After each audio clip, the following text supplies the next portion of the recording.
Então, escrevi um texto recentemente no blog que teve um número de acessos aí bem considerável, que supera a média diária dos textos que são lá publicados, né? E eu vou reproduzir aqui de uma forma improvisada, né?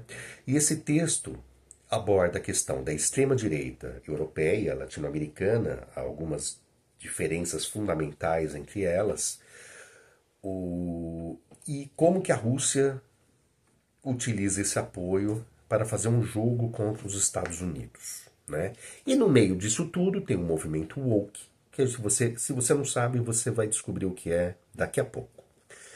Então, assim, no mundo a extrema-direita está ressurgindo com força. A extrema-direita europeia é uma extrema-direita nacionalista, preocupada em se desvencilhar aí do movimento europeu e dos Estados Unidos. Na extrema-direita da América Latina, ao contrário, é um movimento que tem por fundo aí a questão neoliberal, em que os representantes desse movimento visam se aproximar dos Estados Unidos, ao contrário dos europeus, né? E apoiá-lo incondicionalmente, como tem feito aí o Equador, El Salvador e a Argentina, né? Os países de extrema direita na Europa, normalmente como exemplo máximo a Hungria, tendem a apoiar a Rússia. Agora, a diferença está nisso. Enquanto a extrema-direita europeia visa defender valores próprios e nacionalistas, a extrema-direita latino-americana ela não é nacionalista. Ela é neoliberal, ela defende interesses de parcela da população, mas não do país como um todo. Essa é uma diferença básica, né? Então, feita essa diferenciação, eu vou ler aqui uma parte do texto.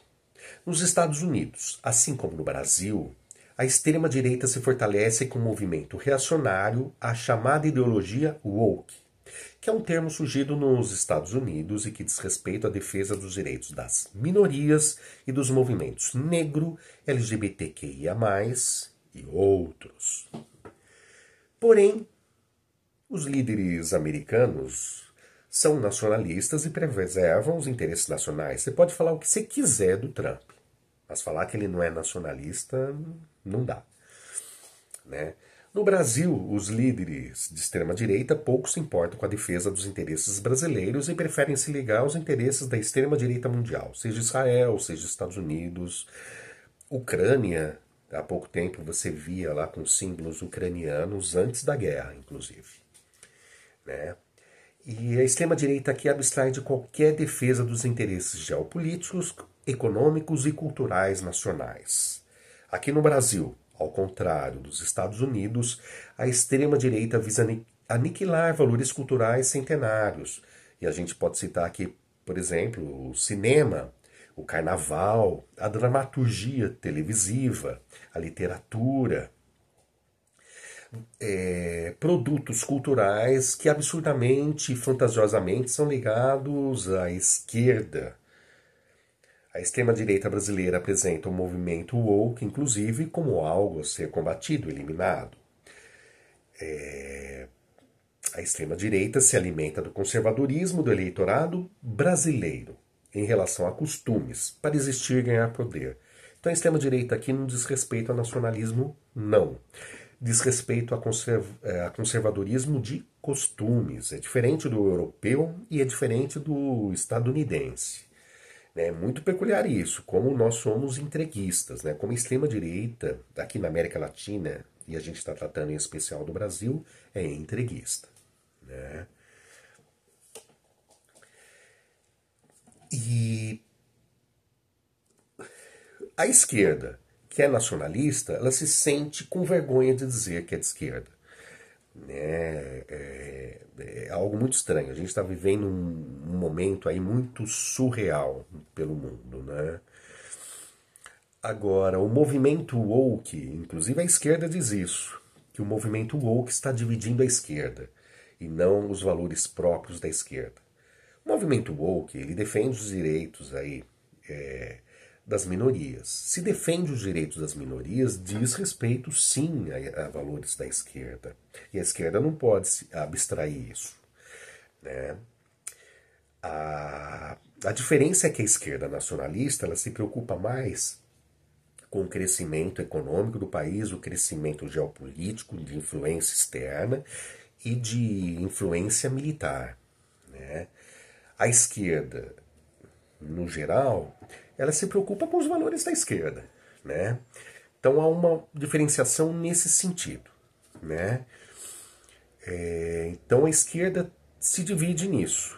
Não que ela se contraponha, não que ela se oponha, não que ela lute contra. Nenhuma esquerda vai fazer isso. Mas tem um lado da esquerda que não se preocupa com isso.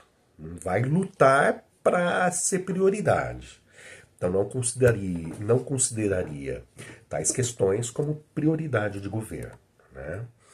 Uma parte da esquerda, né? Agora, o problema é o movimento woke? Não. O movimento woke, assim como os direitos humanos, são utilizados pelo Império para atacar alguns países, como os Estados Unidos fez em relação a Cuba, Irã, Coreia do Norte, Venezuela e tantos outros. Eles utilizam essas questões para atacar os países conforme for o interesse geopolítico do Império, né? Porque a Arábia Saudita ataca as mulheres, ataca homossexuais, ataca minorias, ataca algumas religiões. Estados Unidos se silencia. Então, assim, se silenciam. Então, vai do interesse do Império, né?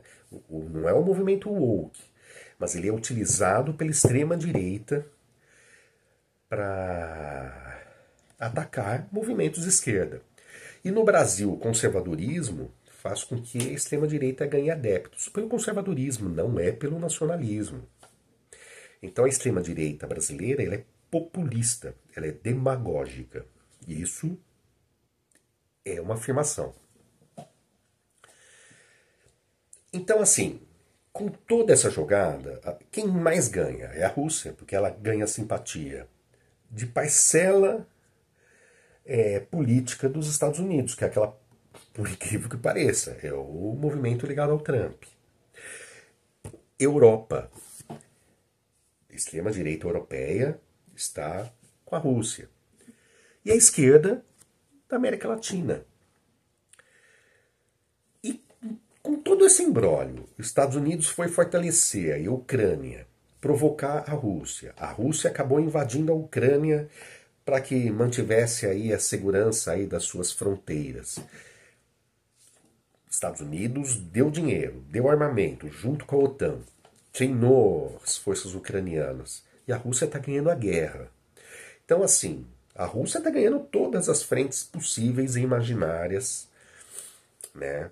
E a Rússia é um inimigo aí que, se possível, você deve evitar. Porque os russos não costumam perder. Não perderam para os franceses à época do Napoleão, não perderam para os nazistas à época do Hitler e não perderam para os Zelensky aí na atualidade, né? Pelo menos não estão perdendo, a não ser que aconteça algo muito fantástico aí, muito surreal para se inverter a tendência, né?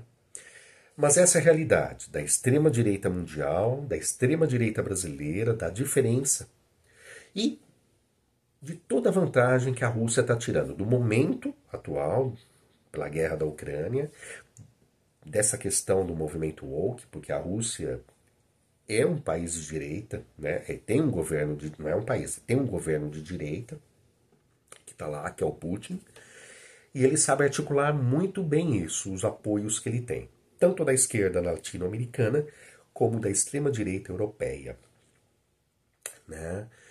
Então é um texto aí, diferente de tudo que você já viu, de tudo que você já leu, de tudo que você já assistiu. É algo aí próprio que a gente traz aí com a profundidade necessária para você entender aí a realidade do que está acontecendo no mundo e para ver se você não está sendo aí manipulado por interesses pessoais aí de políticos aí que pouco se interessam pelo país. Tá bom? Esse é o programa de hoje e a gente espera você até a próxima, tá bom? Muito obrigado e até mais.